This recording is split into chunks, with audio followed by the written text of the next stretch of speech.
Assalamualaikum warahmatullahi wabarakatuh. Alhamdulillahirrabbilalamin. Asyhadu an la ilaha illallah wa asyhadu anna muhammadar rasulullah. Raditu billahi rabba wa bil islami dina wa bi muhammadin nabiyya wa rasula. Rabbi syrah li sadri wa yassir li amri wahlul 'uqdatam min lisani yafqahu qawli. Alhamdulillah sekali lagi ya, kita berjumpa kembali, kita sharing kembali. Semoga Anda semua selalu diberikan kesehatan dan rezeki barokah.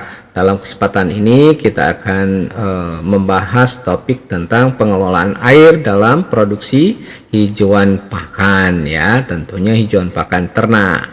Ya.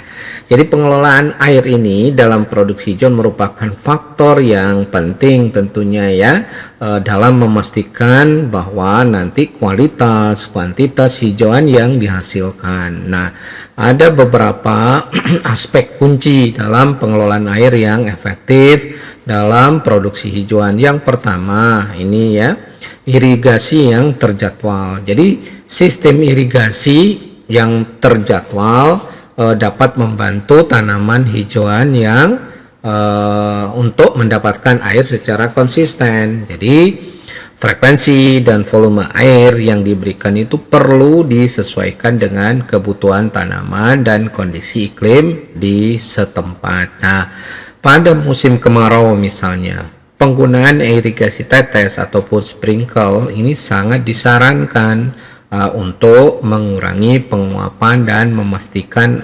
efisiensi dari air ya.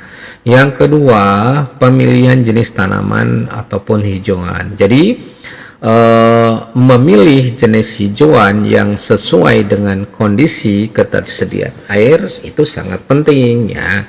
Tanaman seperti rumput odot, alfalfa ataupun klipdaris ya biasanya memiliki kebutuhan air yang berbeda-beda. Nah, untuk daerah dengan ketersediaan air yang terbatas ya, tanaman yang tahan kering seperti rumput brachiaria atau napier grass ya bisa menjadi pilihan ya. Jadi itu yang diupayakan bagaimana kita merencanakan hijauan pakan ternak kita. Kemudian berikutnya adalah pengelolaan tanah ya. Tanah yang baik akan bisa meningkatkan efisiensi penggunaan air ya. Jadi teknik konservasi tanah ya seperti penggunaan mulsa ya dan pembuatan bedengan dapat mengurangi kehilangan air melalui penguapan. Selain itu, penambahan bahan organik dalam tanah ya dapat juga meningkatkan kemampuan tanah untuk menyimpan air ya. Yang keempat ya, drainase yang baik. Drainase yang memadai penting untuk menghindari genangan air yang dapat merusak akar tanaman. Tanaman hijauan seperti rumput dan legume memerlukan drainase yang baik untuk mencegah penyakit akar dan pembusukan. Kemudian yang kelima adalah penggunaan mulsa. Mulsa bisa digunakan untuk menjaga kelembapan tanah dengan mengurangi penguapan. Jadi mulsa organik seperti jerami ataupun sekam padi ya dapat diaplikasikan di sekitar tanaman untuk menahan air dan mengurangi pertumbuhan gulma yang bersaing dengan tanaman utama. Ya, jadi itu. Nah, kemudian pemantauan kondisi tanaman dan iklim. Nah, pemantauan cuaca dan kondisi tanah yang secara rutin ya akan membantu juga dalam menentukan kapan dan berapa banyak air yang dibutuhkan. Nah, teknologi seperti sensor kelembapan tanah dan aplikasi cuaca bisa sangat berguna dalam menjaga kondisi optimal bagi tanaman hijauan ya. Jadi kemudian penerapan sistem pengairan modern ya. Penggunaan teknologi irigasi otomatis dan sensor berbasis IoT ya dapat membantu memonitor dan mengontrol penggunaan air sesuai kebutuhan tanaman. Dengan sistem ini tentunya petani ataupun peternak dapat menghemat air dan mengurangi biaya irigasi. Nah, pengelolaan air yang efektif ini dapat meningkatkan produktivitas hijauan dan membantu dalam menjaga ketersediaan pakan ternak. Nah, terutama dalam kondisi iklim yang tidak menentu seperti sekarang ya. Iklimnya banyak anomali yang kadang-kadang ini menyulitkan di dalam perencanaan ya. Kemudian yang kita akan bahas yang selanjutnya ya tentang irigasi, teknik pengelolaan air untuk meningkatkan produksi hijauan pakan ternak kita ya. Nah, salah satunya ya itu adalah irigasi tetes. Nah, irigasi tetes ini adalah sistem yang efisien untuk menghemat air, terutama di daerah kering misalnya. Air diberikan langsung nanti ke area perakaran tanaman ya, tentunya melalui pipa kecil atau selang khusus sehingga mengurangi penguapan. Nah, sistem ini memungkinkan tanaman ataupun tanaman pangan atau hijauan itu mendapatkan pasokan air yang konstan sesuai dengan kebutuhan tanpa berlebihan. Jadi ini sangat bagus ya. Kemudian ada juga kita menggunakan irigasi sprinkle ya. Nah, irigasi sprinkle ini dapat menyebarkan air secara merata ke area yang luas dan cocok digunakan untuk berbagai jenis tanaman yang ataupun hijauan ya. Sprinkle juga dapat membantu mendinginkan suhu di sekitar tanaman pada saat cuaca panas misalnya ya. Jadi meskipun efektivitasnya bisa berkurang akibat angin ataupun penguapan yang tinggi. Berikutnya adalah irigasi permukaan atau furrow ya. Teknik ini melibatkan pembuatan alur atau parit kecil di sepanjang barisan tanaman untuk mengalirkan air. Jadi metode ini cocok untuk lahan dengan kemiringan rendah dan membutuhkan sedikit investasi teknologi tentunya ya. Meskipun tidak seefisien irigasi tetes, teknik ini tetap ekonomis untuk meningkatkan distribusi air. Kemudian yang berikutnya adalah penggunaan mulsa ya. Jadi pemberian mulsa seperti jerami ataupun sekam padi ataupun serasah lainnya di sekitar tanaman hijauan membantu menjaga kelembapan tanah dengan mengurangi penguapan. Nah, mulsa juga mengendalikan pertumbuhan gulma sehingga ini akan mengurangi persaingan air antara gulma dan tanaman hijauan. Yang berikutnya adalah penanaman di bedengan tinggi ya. Bedengan tinggi memungkinkan air mengalir ke area perakaran tanpa resiko genangan ya. Teknik ini akan membantu menjaga kelembapan di area yang dibutuhkan serta mencegah akumulasi air yang bisa merusak akar nantinya. Nah, itu ya beberapa ini. Kemudian tentunya penggunaan sensor dan kelembapan tanah ya. Jadi sensor kelembapan tanah dapat membantu petani memonitor tingkat kelembapan secara real time ya.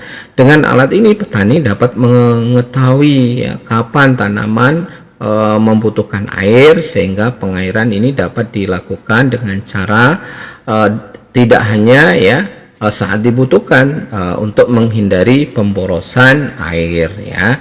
Jadi kapan membutuhkan air ya itu kita peroleh dengan maksimal nanti ataupun diperoleh dengan optimal sehingga pengairan ini dilakukan hanya ya pada saat dibutuhkan, nanti berdampak untuk menghindari terjadinya pemborosan air. Nah, berikutnya adalah sistem pengairan IoT ya, berbasis IoT ya, atau teknologi IoT, Internet of Things ya, memungkinkan otomatisasi irigasi dengan menghubungkan sensor tanah misalnya.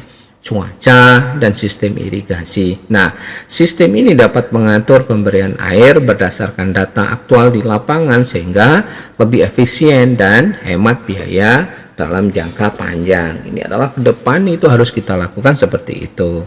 Kemudian pengumpulan air hujan. Jadi menyimpan air hujan melalui kolam ataupun embung ya dapat menjadi sumber cadangan yang berguna selama musim kering. Air ini juga bisa digunakan saat periode kekurangan air ataupun diatur untuk diberikan secara bertahap ke tanaman ya.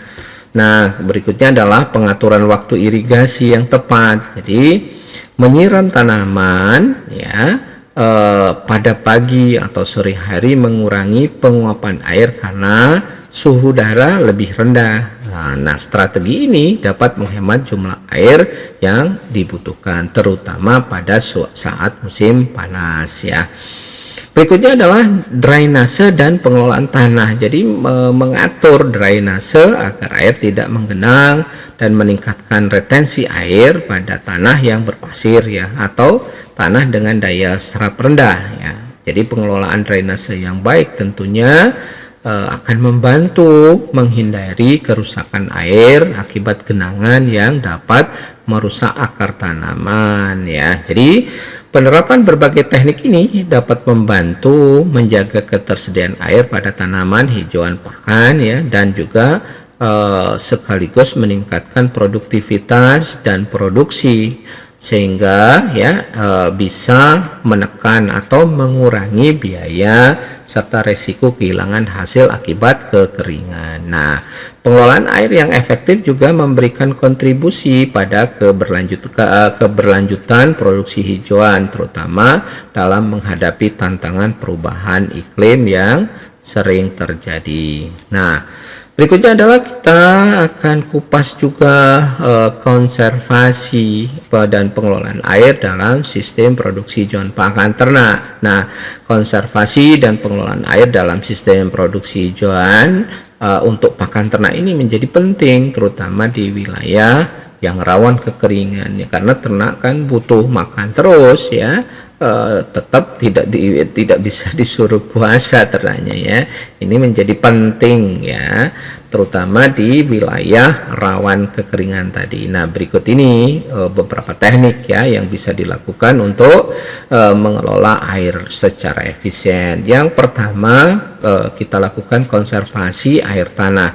Jadi penambahan bahan organik ya, bahan organik seperti kompos ataupun pupuk kandang ini dapat ditambahkan ke tanah untuk meningkatkan kapasitas penyerapan dan penahanan air.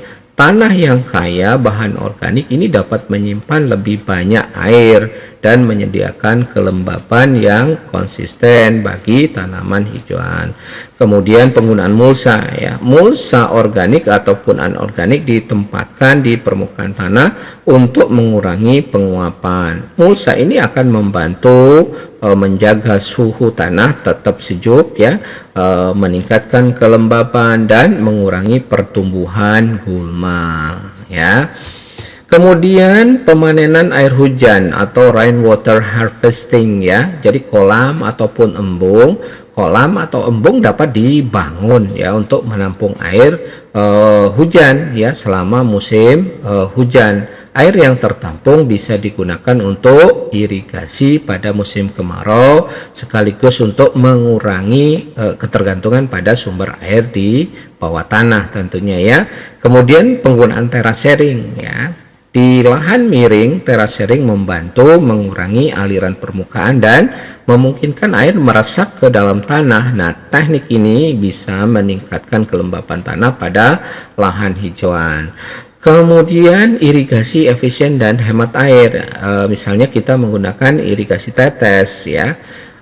Irigasi tetes ini adalah metode yang efektif untuk mengurangi penggunaan air dengan menyalurkan langsung ke area perakaran, dan ini sangat cocok untuk tanaman hijauan dan memerlukan kelembapan yang konstan.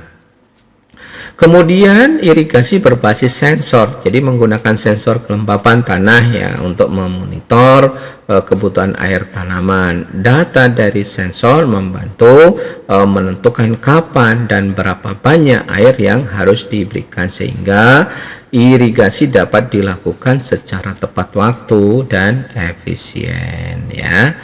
Nah, berikutnya adalah penanaman tanaman hijauan tahan kekeringan. Jadi pemilihan varietas ini ya berkali-kali kita sampaikan, pilih jenis tanaman hijauan yang tahan terhadap kekeringan dan kondisi tanah yang kurang subur, karena biasanya tanaman pakan itu ya ditanam di tempat yang atau lahan marginal ya yang kurang subur biasanya. Nah, contoh rumput misalnya rumput Napier grass, Brachiaria ataupun beberapa jenis alfalfa yang bisa bertahan atau dikombinasi dengan legume ya, leguminosa pohon ataupun yang lain ya yang bisa membantu bagaimana dia atau tanaman itu bisa bertahan tentunya dengan kondisi apapun. Nah, tanaman ini biasanya memiliki akar yang dalam ya sehingga dapat mencari air pada lapisan tanah yang lebih dalam. Kemudian kita juga bisa lakukan tanaman cover crop ya, tanaman penutup tanah seperti leguminosa, legume yang merambat ya dapat ditanam di antara tanaman hijauan utama sehingga menjadi kelembapan tanah, menjaga kelembapan tanah ya. Tanaman ini juga membantu memperbaiki kualitas tanah dengan menambahkan nitrogen ya.